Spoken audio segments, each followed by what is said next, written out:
Alors, je vais vous lire encore un passage ici.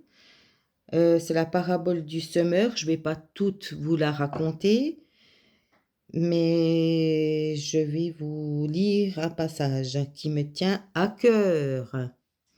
Vous donc, écoutez ce que signifie la parabole du semeur. Lorsqu'un homme écoute la parole du royaume et ne la comprend pas, le malin vient et enlève ce qui a été semé dans son cœur. Cet homme est celui qui a reçu la semence le long du chemin. Celui qui a reçu la semence dans les endroits pierreux, c'est celui qui entend la parole et la reçoit aussitôt avec joie. Mais il n'a pas de racine en lui-même, il manque de persistance et, dès que survient une tribulation ou une persécution à cause de la parole, il y trouve une occasion de chute. Celui qui a reçu la semence parmi les épines, c'est celui qui entend la parole, mais en qui les soucis du siècle et la séduction des richesses étouffent cette parole et la rendent infructueuse. Celui qui a reçu la semence dans la bonne terre, c'est celui qui entend la parole et la comprend. Il porte du fruit, et un grain en donne 100, un autre 60, un autre 30.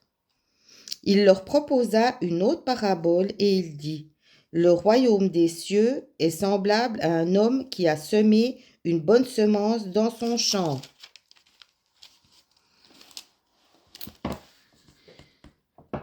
Mais, pendant que les gens dormaient, son ennemi vint, sema de l'ivraie parmi le blé et s'en alla. Lorsque l'herbe eut poussé et donné du fruit, l'ivraie parut aussi. Les serviteurs du maître de la maison vinrent lui dire, « Seigneur, n'as-tu pas semé une bonne semence dans ton champ?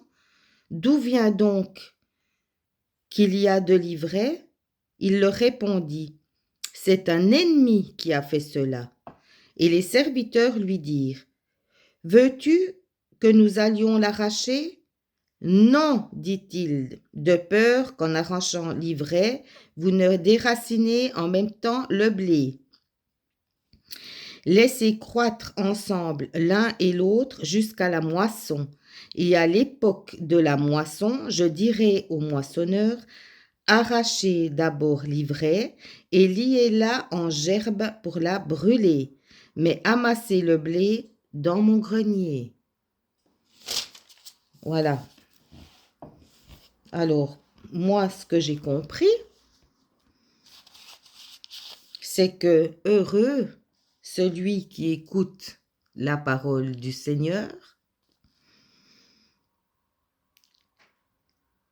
et heureux celui qui donne l'exemple.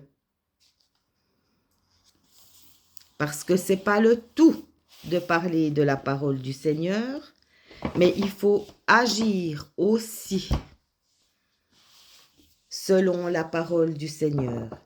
Et aujourd'hui, il y a trop d'ivraie dans le champ de blé.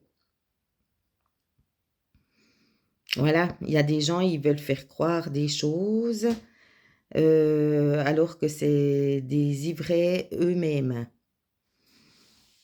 Donc, ne vous laissez pas influencer par qui que ce soit. Écoutez votre cœur.